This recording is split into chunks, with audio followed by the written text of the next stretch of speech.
Hey guys, ഇന്ന് ഞാൻ soya chunks കറിയാണ് ഉണ്ടാക്കുന്നത്. കറിയല്ല, ഒരു ഫ്രൈ ടൈപ്പ് അങ്ങനെയാണ് ഉണ്ടാക്കുന്നത്. ഞാൻ ഷംനാസ് കിച്ചണിലെ റെസിപ്പി നോക്കിയിട്ടാണ് ചെയ്യുന്നത്. ആദ്യം തന്നെ ഞാൻ സോയ ചങ്ക്സ് വെള്ളത്തിൽ 2 മിനിറ്റ് തിളപ്പിച്ചിട്ട് ഉപ്പൊക്കെ ഇട്ടിട്ടാണ് തിളപ്പിച്ചത്. നല്ലപോലെ പിഴിഞ്ഞ് മാറ്റി വെക്കണം. അത് കഴിഞ്ഞിട്ട് എണ്ണയിൽ കുറച്ച് ഗ്രാമ്പൂ, പട്ട, ഏലക്ക, സ്റ്റാർ ഇത്രയും ഇട്ടിട്ട് വെളുത്തുള്ളിയും കൂടി ഇട്ടിട്ടുണ്ടായിരുന്നു. അതൊന്ന് സെറ്റായി വരുമ്പോഴത്തേക്കും ഉള്ളിയും തക്കാളിയും കൂടെ ഇടണം. അപ്പോൾ ഈ ഒരു നിറം ആകുമ്പോഴത്തേക്കും നമ്മൾ അടച്ച് വെച്ച് വേവിക്കണം. അപ്പോൾ എന്നിട്ട് വീണ്ടും ഇടയ്ക്കിടയ്ക്ക് ഇളക്കിക്കൊണ്ടിരിക്കണം. പിന്നെ ഇതിൽ കുരുമുളക് പൊടിയാണ് കൂടുതലും വേണ്ടത്.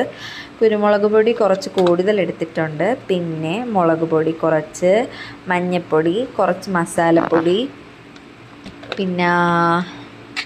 പിന്നെ മല്ലിപ്പൊടി, പിന്നെ കുറച്ച് പെരുംജീരകത്തിൻ്റെ പൊടി കൊണ്ടിട്ടിട്ടുണ്ടായിരുന്നു.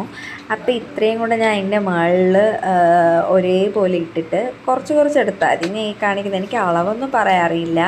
അപ്പോൾ ഇത്രയൊന്നും എടുത്തിട്ട് ഞാൻ എല്ലാം കൂടെ ഇട്ടിട്ട് കുറച്ച് ഉപ്പും കൂടെ ഞാൻ ഇടയ്ക്ക് ഇട്ടിട്ടുണ്ടായിരുന്നു ഉള്ളി വഴറ്റുന്ന സമയത്ത് തന്നെ.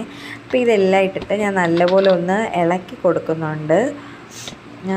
പിന്നെ ഇതിലോട്ട് നമ്മൾ മസാലയെല്ലാം ഇട്ടതിന് ശേഷം കുറച്ച് വെള്ളവും കൂടെ വീഴ്ത്തിയിട്ട് ഒന്ന് തിളപ്പിക്കാൻ വേണ്ടി വെക്കണം. അപ്പോഴത്തേക്ക് ഇത് കുറച്ചും കൂടെ വെന്തിട്ടും.